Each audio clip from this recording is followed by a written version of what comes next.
जय हिंद दोस्तों, मैं अमित आपका फिर से स्वागत करता हूं केडीएफ के एक और फ्रेश एपिसोड में। दोस्तों एचएएल हम लोग जब चाहें तब ये कह देते हैं कि एचएएल तो अपना काम समय पर करता ही नहीं है, बहुत लेट हो जाता है। तेजस फाइटर जेट बनाने में इतने इतने साल लगा दिए, आने वाले फाइटर जेट न जाने कब बनकर तैयार होंगे। लेकिन दोस्तों कभी हम लोग ये सोचते हैं कि एचएएल एक ही समय में कितना काम कर रहा है, कितने सारे प्रोजेक्ट को एक साथ चला रहा है और वो भी डेडलाइन के साथ। मैं अगर एचएएल के प्रमुख प्रोजेक्ट्स के नाम आपको बताऊं तो आप काउंट कीजिएगा। एफओसी स्टैंडर्ड के फाइटर जेट बनाए जा रहे हैं इस समय, तेजस मार्क 1A बनाया जा रहा है, तेजस मार्क 2M का, साथ ही साथ टैट बीएफ, इसी के साथ साथ कैट्स, और अगर आगे जाए तो स्विफ्ट आवरा, और आगे जाए तो LCH, IMRH, इसी के साथ ALH, DO228 और न जाने क्या क्या। समझ रहे हैं आप, इतने सारे बड़े बड़े प्रोजेक्ट्स के ऊपर एक साथ काम करना छोटी मोटी बात नहीं है, क्योंकि आप सभी जानते हैं कि एचएएल की तरह कोई भी दूसरी कंपनी भारत में अवेलेबल नहीं है।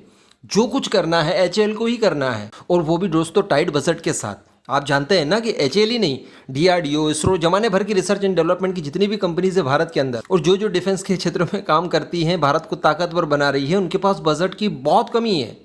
यकीन मानिए आप, वो तो आप ये समझ लीजिए कि हमारे दो पड़ोसी बहुत ही घटिया टाइप के हैं, उनसे हमें बहुत ज़बरदस्त थ्रेट्स है।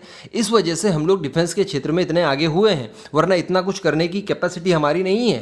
तो कुल मिलाकर एचएएल सच में बहुत प्रेशर के अंदर काम करता है। बहुत कम बजट के साथ इतने सारे प्रोजेक्ट को निपटारा करना कोई भी छोटी मोटी बात है ही नहीं। अगर हम लोग ये देखें कि यार उसकी प्रोडक्शन लाइन भी कम है, अक्सर इस पर बात होती है ना कि बहुत लेट लतीफ़ी होती है क्योंकि प्रोडक्शन की क्षमता ही नहीं है। लेकिन हम लोग ये सोच रहे हैं कि एक साथ एमका भी बनने हैं, तेजस मार्क 2 भी बनने हैं, और साथ ही साथ टेट बीएफ भी बनने हैं। ये सभी प्रोडक्शन में एक साथ ही लगभग जाएंगे। तो इन तीनों फाइटर जेट्स को जब एक साथ बनाया जाएगा तो अगर टोटल देखा जाए तो कितनी बड़ी प्रोडक्शन कैपेसिटी है। अगर इतनी सारी प्रोडक्शन कैपेसिटी में केवल एक ही फाइटर जेट बनाया जाए तो सोचिए कितने बना लेंगे हम लोग साल भर के अंदर। तो कुल मिलाकर एचएएल अपनी सीमाओं में रहकर बहुत अच्छा काम कर रहा है। अब मैं आपको बता दूं कि यहाँ पर एचएएल ने थोड़ा सा बड़ा कदम उठा लिया है। मैं आपको बता दूं कि एचएएल अब अपनी टोटल कमाई का 8%, जी हाँ 8% खर्च करेगा अपने रिसर्च एंड डेवलपमेंट के कामों में। ये बहुत बड़ा आंकड़ा है। बड़ी बड़ी कंपनियां आप ले लीजिए, लॉकहीड मार्टिन, बोइंग, इस तरह की कंपनियां भी अपनी रिसर्च एंड डेवलपमेंट के लिए अपनी टोटल इनकम का इतना परसेंट खर्च नहीं करती हैं। 2, 3, 2.5, बहुत हुआ तो 4%, इससे ज़्यादा कोई खर्च नहीं करता। लेकिन एचएएल करेगा अब 8%। वैसे मैं आपको यहाँ पर यह भी बता दूं कि बोइंग या फिर लॉकहीड मार्टिन जिनकी हम लोग बात करते हैं, उनके 2-3% ही एचएएल के 8% से कई ज़्यादा है। लेकिन परसेंटेज वाइज अगर देखें, अपनी कमाई का टोटल परसेंट देखें तो ऑब्वियसली एचएएल बहुत ज़्यादा आगे निकल गया है।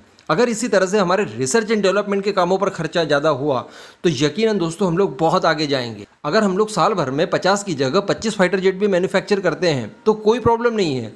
सबसे बड़ी बात है उस फाइटर जेट को बनाने की टेक्नोलॉजी हासिल करना, जिसके लिए लगता है बहुत पैसा। जी हाँ, रिसर्च एंड डेवलपमेंट के कामों में पानी की तरह पैसा बहाना पड़ता है।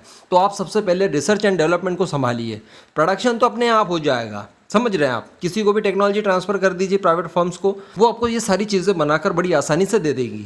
Research and development he main होता है, और वहीं पर इस बार एचएएल ने चोट की है।